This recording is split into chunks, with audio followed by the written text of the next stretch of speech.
Phoenix friends എൻ്റർടൈൻമെൻറ്റിലൂടെ അവർക്കും സ്വാഗതം. T20 world cup വാർത്തകൾ വായിക്കുന്നത് ജയ്ജു. ഇന്ന് വേൾഡ് കപ്പിൻ്റെ ഉദ്ഘാടന മത്സരത്തിൽ പാകിസ്ഥാനും നെതർലാൻഡ്സും ഏറ്റുമുട്ടി. ടോസ് നേടിയ പാകിസ്ഥാൻ നെതർലാൻഡ്സിനെ ബാറ്റിങ്ങിന് അയക്കുകയായിരുന്നു. ആദ്യം ബാറ്റ് ചെയ്ത നെതർലാൻഡ്സ് 19.5 ഓവറിൽ 147 റൺസിന് എല്ലാവരും പുറത്താവുകയായിരുന്നു. അവർക്ക് വേണ്ടി എഡ്വാർഡ്സ് 37, ബാസ്ഡി ലീഡ്സ് 30, മിച്ചൽ 24 എന്നിങ്ങനെയാണ് അവരുടെ സ്കോറർമാർ.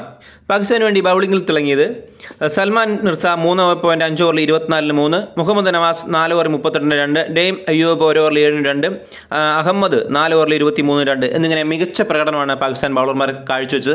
അതുകൊണ്ടാണ് നെതർലാൻഡ്സിനെ 19.5 ഓവറിൽ 147 റൺസിന് അവർക്ക് ഓൾ ഔട്ടാക്കാൻ കഴിഞ്ഞു. തുടർന്ന് ബാറ്റിംഗ് ആരംഭിച്ച പാകിസ്ഥാന് ഇടവേളകളിൽ വിക്കറ്റുകൾ വീണുകൊണ്ടിരുന്നു. പാകിസ്ഥാന് വേണ്ടി മികച്ച പ്രകടനം ബാറ്റിങ്ങിൽ കാഴ്ചവെച്ച് സഹീബ് സദ 47, സയീം അയ്യൂബ് 24, ഫഹീം അഷ്റഫ് 29 എന്നിങ്ങനെയാണ് പാകിസ്ഥാൻ നിരയിലെ മികച്ച പ്രകടനത്തോടെ അവരെ മുന്നോട്ട് നയിച്ചത്. അങ്ങനെ അവർ 19.3 ഓവറിൽ 148 റൺസ് സ്കോർ ചെയ്തു. 7 വിക്കറ്റാണ് അവർക്ക് നഷ്ടപ്പെട്ടത്. ശരിക്കും പറഞ്ഞാൽ അവർ രക്ഷപ്പെടുകയായിരുന്നു. നെതർലാൻഡ്സിന് വേണ്ടി ആര്യൻ 4 ഓവറിൽ 33-2, പോൾ 4 ഓവറിൽ 20-2, റൂൾ ഓഫ് 3 ഓവറിൽ 13-1 എന്നിങ്ങനെ മികച്ച പ്രകടനമാണ് നെതർലാൻഡ്സ് ബൗളിംഗിൽ കാഴ്ചവെച്ചിരുന്നത്.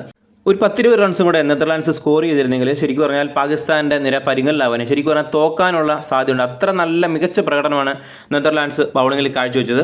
ഇന്ന് 3 മത്സരങ്ങളാണ് നടക്കുന്നത്. അതിൽ രണ്ടാമത്തെ മത്സരം 3 മണിക്ക് വെസ്റ്റ് ഇൻഡീസും സ്കോട്ട്ലാൻഡും തമ്മിലാണ്. മൂന്നാമത്തെ മത്സരം വൈകിട്ട് 7 മണിക്ക് ഇന്ത്യയും USA തമ്മിലാണ് മത്സരം. എല്ലാ മത്സരത്തിന് ശേഷവും വേൾഡ് കപ്പ് വാർത്തയുമായിട്ട് ഞാൻ വരുന്നതായിരിക്കും. വീഡിയോ ഇഷ്ടപ്പെട്ടു കഴിഞ്ഞാൽ ലൈക്ക് ചെയ്യുന്നതും ഷെയർ ചെയ്യുന്ന കാര്യം ഒന്ന് പരിഗണിക്കുക. സബ്സ്ക്രൈബ് ചെയ്യാത്തവരാണ് കൂടുതൽ, സബ്സ്ക്രൈബ് ചെയ്ത് സപ്പോർട്ട് ചെയ്യുക. നിങ്ങളുടെ സപ്പോർട്ടാണ് ഏറ്റവും വലുത്. അപ്പോൾ ഞാൻ മറ്റൊരു വീഡിയോ ആയിട്ട് വരുന്നതായിരിക്കും. ബൈ.